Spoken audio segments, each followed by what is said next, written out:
Hi, welcome. Been a while since I posted a book review, but excited to talk about this one. Today's review is for Mark Twain's The Adventures of Huckleberry Finn. I think it's a fitting book to choose because even though my last video wasn't talking about Hemingway's The Sun Also Rises, it was actually the book I read most recently prior to reading this book.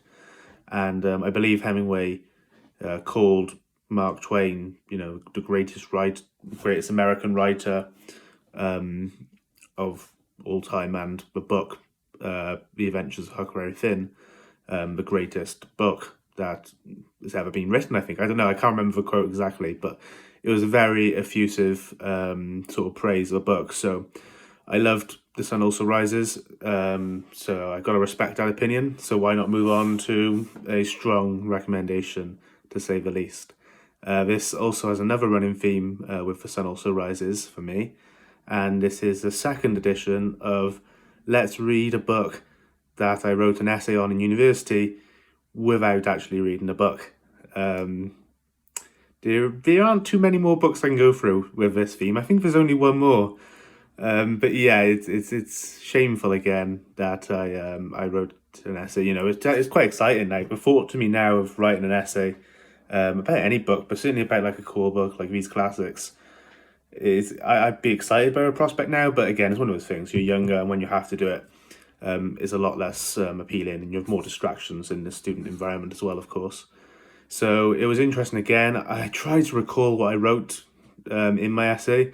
I have a very vivid memory of what I wrote for the Sun Also Rises essay, because even though it was complete nonsense that I was talking, it was nonsense that I believed in at the time. But I really did phone in this essay. I remembered I knew it was towards the end of a module. It was the first year. Universities in the UK work so that you only have to get a certain amount to pass the first year, and that amount doesn't contribute to your overall grade, no matter how good or mediocre a pass is. Maybe not all universities in this country, I'm not sure, but not all courses, but the one I did at least, and a good deal of them do. So I calculated that I didn't need to get a particularly high grade to get the pass. So I think I only wrote half an essay. I read about a chapter of a book, and I wrote half an essay. It got me over the line, so I did the job. I really can't remember what I wrote about it though. I don't remember much at all. So that shows, I think that's quite an interesting human experiment. Even though my heart wasn't fully in The Sun Also Rises one, if it was, I'd read the book. But I did actually kind of care about what I was writing about, and I did kind of think I was saying something, even though I wasn't. This one I really didn't, and that shows because I don't remember any of it. But yeah, it was actually interesting because I thought I read. I was excited to read this book, but I also had a little bit of sort of. Well, I was worried that I thought the book took a while to get going. I remembered reading the opening of the book, and I remember I read pretty much up till when Huck decides to fake his death and run away. Maybe a little bit beyond that. And I didn't. I remember just. I didn't really want to read all that again. And in my head, I was remembering it as being. I don't know, like that being like a fifth of a book, maybe. I don't know why, but it's really just the very start of a book. It wasn't very long at all, and I'm glad because it's not my favorite part of the book. It does take a little bit to get going, very little bit. It's very short, but for me, the book really does begin once Huck fakes his death and he's out on the Mississippi River. It's a great book. There's no point in me saying that. It was a really fun read. Again, just one of similar to The Sun Also Rises, just sets an atmosphere that's very comfortable. You can imagine, and you kind of want to experience. It's very very cool book, and I think I've heard some quotes about Mark Twain's sort of romanticism of the Mississippi River. So it's no surprising. It's no surprise. Sorry, no surprising. It's no surprise that he manages to convey a real great romantic feeling to the whole vibe of just being on a raft and down river. And those were my favourite parts of the book, was when it was just Huck and Jim, who I'm going to call Jim, for this review, I think. Um, just floating down the river on a raft and making their way around the world. I found those parts of the book to be more like I hung on every word and every description during those parts of the book. There were other parts of the book when there was maybe more drama going on. The sort of intervals between that, I'd call them, even though they're quite long sometimes. With the Duke and the King and Duke and King, and the family. It takes like this Huck in, all of that. I didn't enjoy those parts as much. I was following the story. I was interested, but like I say, I really did I hung on every word as I fixed my hair. Of those moments when it just felt really tranquil, and I really enjoyed immersing myself in the atmosphere of the book. There, it was really interesting. I can see why. I think to Americans, I believe like the vast majority of Americans have read this book because it's just a sort of core part of the curriculum. I might be wrong on that. That's my belief. And it's certainly, I think it used to be a part of the curriculum in the UK, and I'm sure it is a book that is still often read in schools in the UK. Although I never did. None of my schools ever did. So it's not as widespread here. That's why I haven't read it. And probably a bunch of British people my age haven't read it. Well, I have read it now. So, and I can see why. Certainly with the race relations part of it in America for sure. I mean, we're all perfectly aware of the race history of America. I say perfectly aware. We're all aware of the race history of America. It's not something that is absent from our mind. It's not something that's absent from our education and media. It gets a lot of coverage. So we all understand what happened, more or less. But there is, obviously this is a fictional book, so it doesn't tell you any information about that. Yet it was informative, and it did give me an enhanced perspective of sort of racial history in America. Just the treatment of the black people in the book I found so interesting, because there was really, I don't really remember much outright malice towards black people. It was much more the characters in the book, which I'm assuming is a reasonable representation. It was much more treating them like pets. There was a lot of times when Huck obviously had strong feelings towards Jim as a friend, and Huck and the village. I think it was a village in which the Duke and the King sort of defrauded, and a black slave family got sold and separated at one point, and most even like the Duke and the King, who were villains in a sense, everyone sort of understood that was a bad thing and felt bad about it to some extent, or at least claimed to. So it wasn't like a malice or hatred. It was genuine. It was like talking about pets, because there was also a time when because obviously a big sort of takeaway of a book is, for me as well, going to now, is that like I find it was so interesting when Huck was battling with himself and his morality of, was he wrong for helping Jim try to achieve freedom and try to escape? And it was so interesting because Huck's battle was, he was worried he was doing the wrong thing, and his instinct was to help Jim, which he thought was the wrong thing, and he was very convinced it was the wrong thing and immoral. But he did it despite it being immoral, which really just shows that like Huck is a very pure kid, very pure character, and that's sort of shown. You don't know that at the start of a book. Again, we're going all over the place now, but I'll try to wrap it back around. Like at the start of the book, I hadn't read Tom Sawyer, so when Huck was talking about finding the treasure, I really was ignorant to like this story. I don't know how much that, changed how I read the book. But it did mean for sure at the start I was like, are these good kids? Are these bad kids? I genuinely didn't know, and I didn't know for a while whether Huck was a good or a bad kid, or somewhere in between. But he really is a very pure, good soul. And it says a lot about how pure good a soul he is, that he thought he was doing what is the wrong thing, and he did it anyway. So that I thought was like quite powerful. But yeah. So it's fascinating.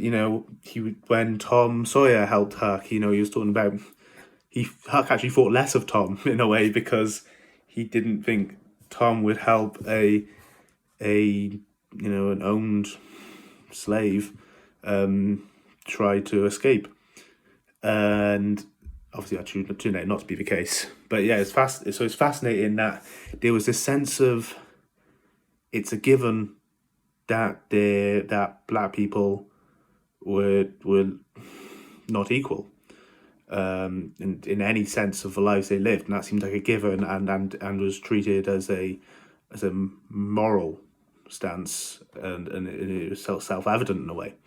There wasn't much debate in it in terms of morality of it. Is it right? It's just that's right sort of thing. Yet it wasn't a hatred. So yeah, I don't have any like big political social statements saying that. I just found that interesting and kind of enlightening to me.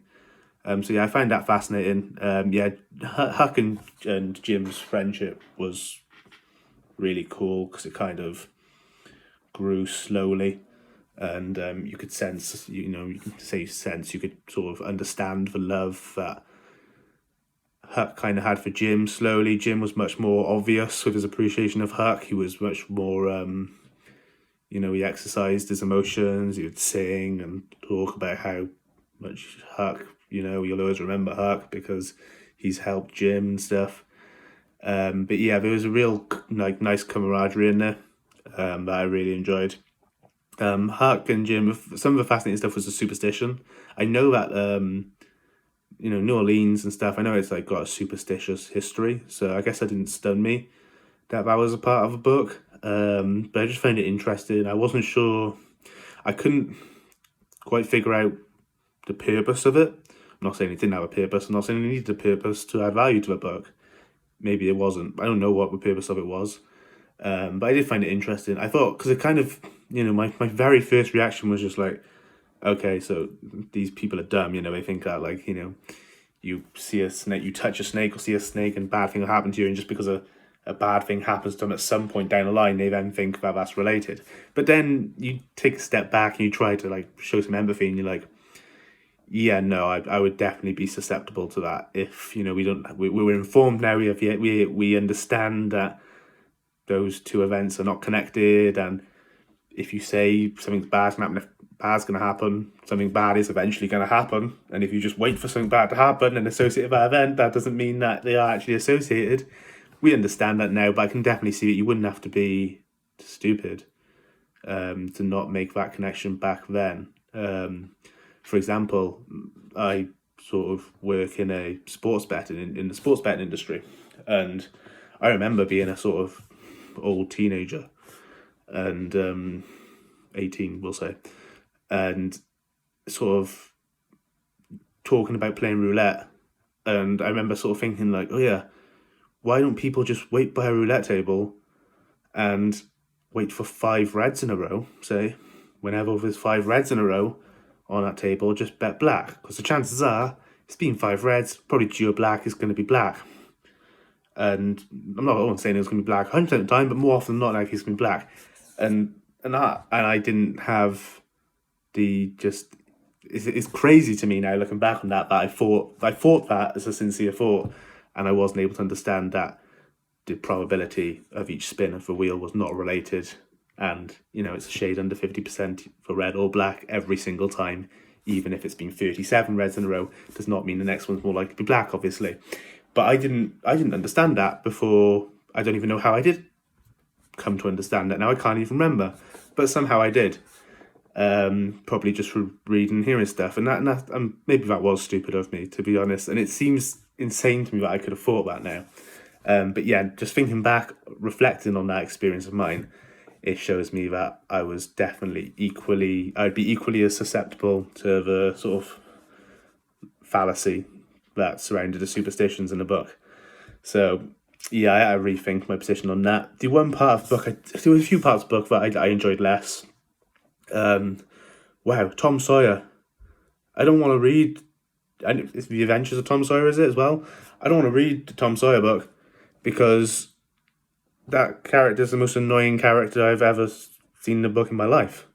I'm sure it had some great meaning and purpose to it, but I don't know what it was from reading it, because it just made this part of the narrative just so long, unnecessarily long in a way that wasn't rewarding until it was you were a bit rewarded for it afterwards, when you discovered that, Jim was a free man.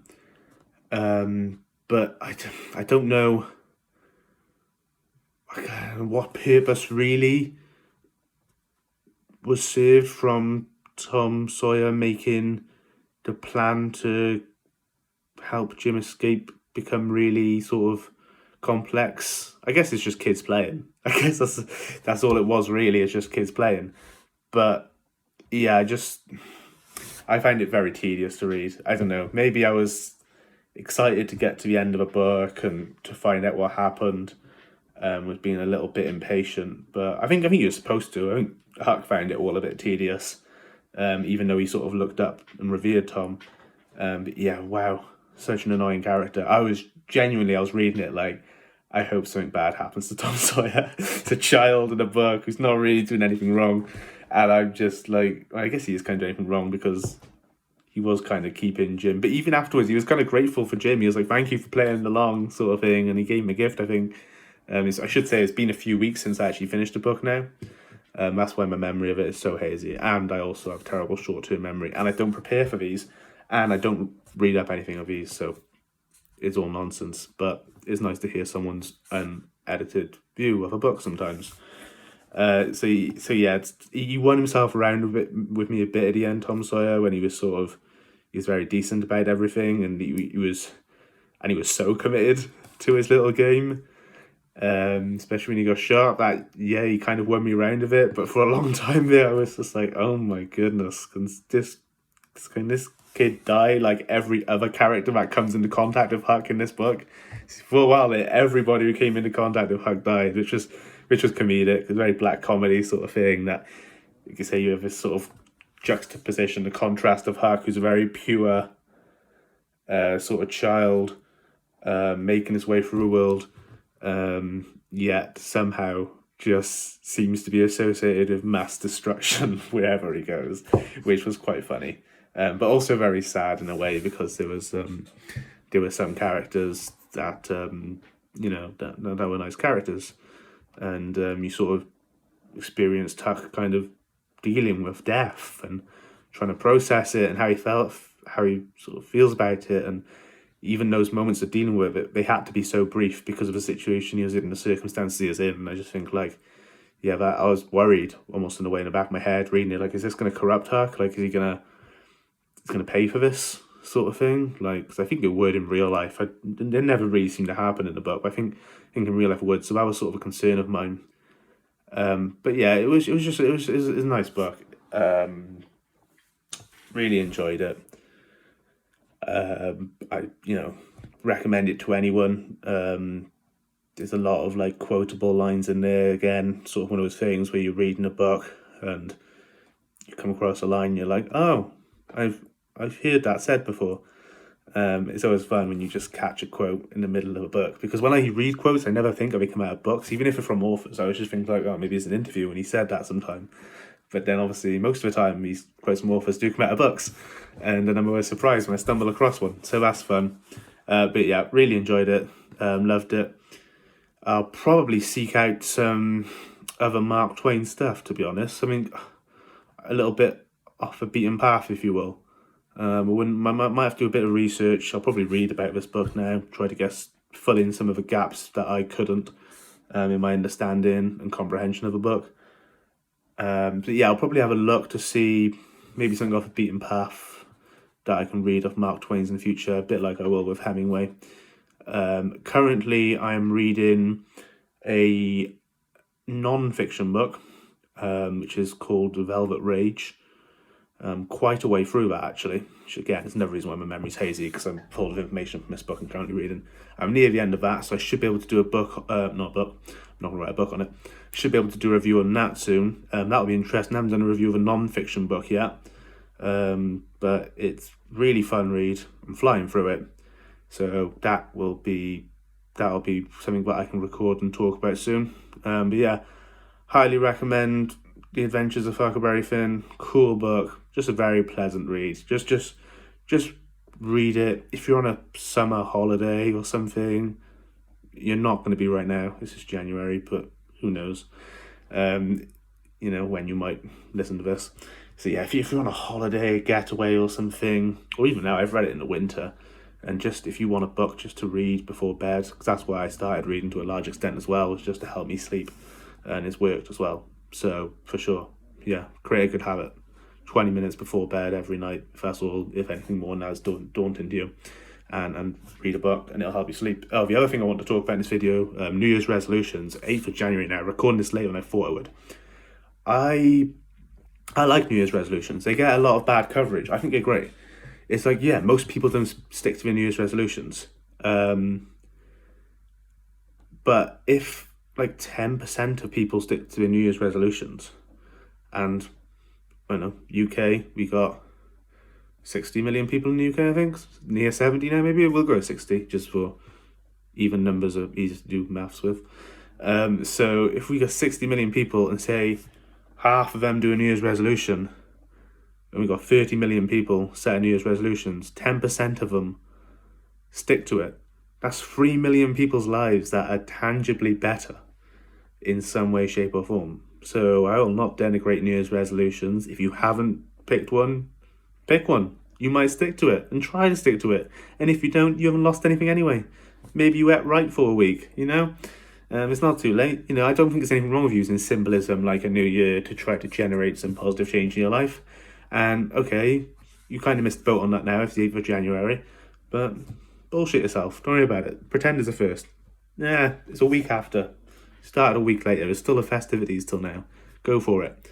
I kind of have one. I didn't actually saying all this, I didn't actually set a really specific one. I did kind of have an outline of one. I remember I was on a train to visit my family over Christmas, and I sat next to a girl on the train. It's very busy, very busy train. I sat next to this woman. I couldn't tell how old she was. She was wearing a mask. She was a young woman though. She was somewhere maybe early 20s. A little bit younger than myself maybe. So I sat next to her. It was a busy carriage. It was the only seat available. I sat down. I was not wearing a mask, so she was wearing a mask. And she turns to me and she says, "Excuse me, do you have a mask that you could wear?" And I said, "No, I don't, sorry." And then she went, "Oh, okay, but it's just I'm visiting my grandparents." So I was like, "Oh, yeah, well, don't worry, because I actually took a test before I came out today. And I had taken the test that morning. So I did know I was negative." So she said, "Oh, great." And I could tell she was kind of happy, but I wasn't sure if she believed me. By taking a photo of this test, I can't bother to explain why, but I had. So I said, "Oh, wait a minute. I actually have a photo of a test, just because I knew I didn't want her to be worried. I didn't want to be, have that in the back of her mind. Even, obviously I wasn't wearing a mask. Maybe I don't necessarily agree with the whole process behind the whole thing, but I didn't want her to be worried. So I said, "Oh, bear with me." So I got my phone out. I was like, "Look, there's the photo. You don't have to worry." And I could tell, in her eyes, I could tell she was warm and very happy and grateful. So it was a nice moment. And she was reading a book. I forgot what the book's called now. It was a Terry Pratchett book. I think it's the most famous one. And I just had a thought at one point. I was like, "Oh, I should ask her how the book is. I don't know this book." I just started reading, and I didn't. I just stuck my earphones in and listened to my earphones for the rest of the journey. And my New Year's resolution is to not stick my earphones in those moments and actually just ask a question. I wasn't hitting on her or anything. I'm a gay man. I just wanted to it would be nice to have a conversation with a person. And for some reason today, the socially normal thing to do is to just sit there with your earphones in and pretend each other don't exist when you're sat thigh to thigh next to each other and you've already shared eye contact and talked and stuff. And for some reason, the social expectation there is just to sit with your earphones in. And I'm more guilty for it than anyone. So that's my little New Year's resolution. Just try to capture those moments and be a human in those moments and act like I only have one life and I'm surrounded by all of these people that I actually really enjoy talking to, and that I don't have to live it in some weird autopilot way. So that's my resolution. I hope you enjoyed me talking briefly about Huck Finn. Please share your thoughts in the comments or something. Share a video, share your news resolution, anything like that. I look forward to recording the next video. It will be The Velvet Rage, in case anyone wants to read that, and maybe, then they can watch a video having read it. It's a really good book. Just briefly, it's just about the experience of growing up gay in this world, and the lasting effects it can have on your sort of psychology. And it's fascinating, to be honest. Really just interesting book. So yeah, I'd recommend that too, without giving any sort of more details about what we're talking about in the future video. So yeah, thank you for listening. Hope you enjoyed it, and I'll post another one soon.